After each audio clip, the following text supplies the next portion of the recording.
Ladies and gentlemen, fight fans all around the world, let's talk some boxing. You're watching What You Need. So let's briefly talk about Triple G versus Canelo. Now, here's Triple G. As you can see, he's facing David Lemieux. And you can see he's using distance to control Lemieux's attacks. That's what he's using, distance. Now here, Triple G is using his jab to control David Lemieux. He always pops him at the right time, straight down the middle line, because David Lemieux, his head sticks along center line.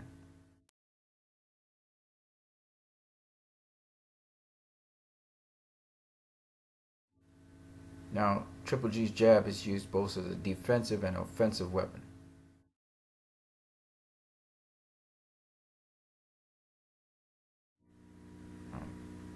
Now the thing with using a jab is, as Mika Cotto is showing you, when you use it as an offensive weapon, if you're a defensive fighter, like Canelo Alvarez is, you're going to stay outside of the true line, and as such, you can't be hit with a jab. And Cotto was relying on using his excellent jab, his step jab and his power jab, to control Canelo Alvarez. In this case, Canelo Alvarez is nowhere to be seen and counterpunches Cotto to the spleen. Very rarely did Cotto land his jab on Canelo Alvarez.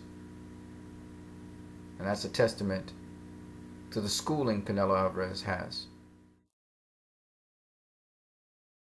Now here, Mika Cotto, because he extends beyond his lead foot or reaches out, he gets countered with a counter right, and then Canelo Alvarez pulls out his defensive maneuver and slips under Mika Cotto's hook. Now we all know Mika Cotto loves to throw that left hook,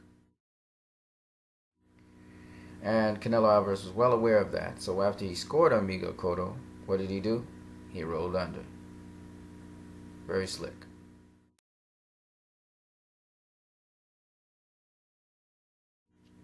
Let's go back to Triple G for a minute. Triple G uses his defense as distance control. So he'll take a step back and then use his jab to jab you off to make sure you don't go inside on him. His defense is very simple. He controls distance with a jab, keeps the high guard there, and maintains distance. This is his thing. Offensively, Triple G uses the jab. He'll step and then jab, slide in and jab. He has heavy hands, and he has a pretty sharp, powerful jab. It's not exceedingly sharp. He's not an exceedingly sharp fighter. He relies more on his timing. Now here's the conundrum. See how easy Triple G is hitting Lemieux here? He's not going to be able to do that to Canelo Alvarez. Not at all. He doesn't jab very fast, but he has reasonably good timing. However, you see how Mika Cotto reaches beyond his lead foot and so gets countered? That won't happen with Triple G because Triple G stays in balance after he throws his jab. Pay attention. He jabs, but he stays in balance. Okay? So he won't be reaching in for Canelo Alvarez. That's a sure fact. However, Triple G does use hooks like Mika Cotto uses hooks. Here you see Triple G using a combination of hooks. A hook to the head and then a hook to the body to bring down David Lemieux. So like Mika Cotto, Triple G uses hooks. Notice again, Triple G tries to stay in balance. He's not as fast as Mika Cotto or Canelo Alvarez. Now, Canelo Alvarez does not have defense like David Lemieux. He doesn't just shell up in front of you. No, he's a lot slicker. So when you analyze the strengths and the defenses of both fighters, you have to understand what you're watching. This is the defense of Triple G. He also sticks the jab, but this is basically his defense. It's distance control. Staying outside the range of an attacking opponent. Canelo Alvarez merges his defense with his offense. Canelo Alvarez can stand right in front of you, like James Toney, like Floyd Mayweather, and you can't hit him to the head or to the body. Notice he blocks and rolls shots as well, body shots, protecting his major organs.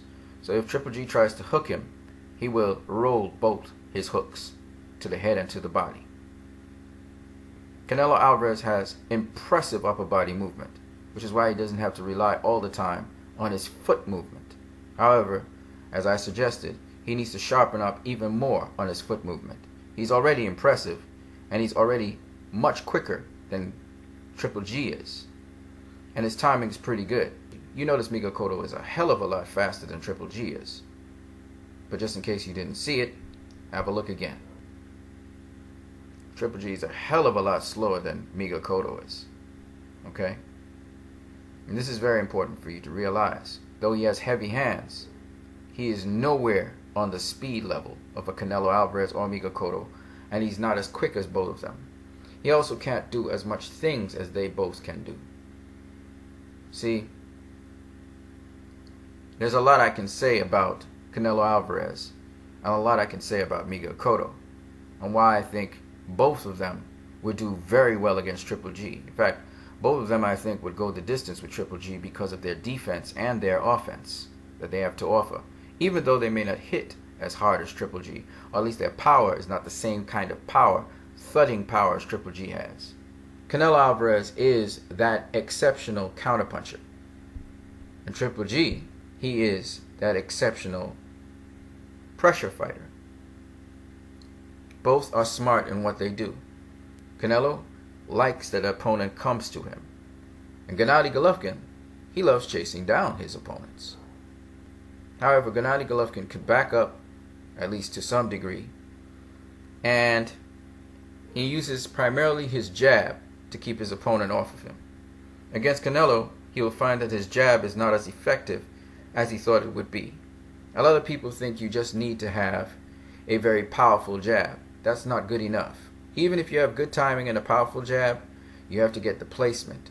And if your opponent's head is outside the true line and his body is well protected, your jab becomes ineffective, as Cotto's jab here is. But Golovkin uses one kind of jab, a step jab and a power jab, to keep his opponents off of him and to hunt them down. That will not be enough against Canelo Alvarez. I like that Gennady Golovkin jabs on the pivot, or he jabs stepping back though.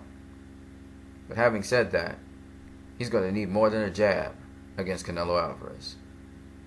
You guys, have a great one.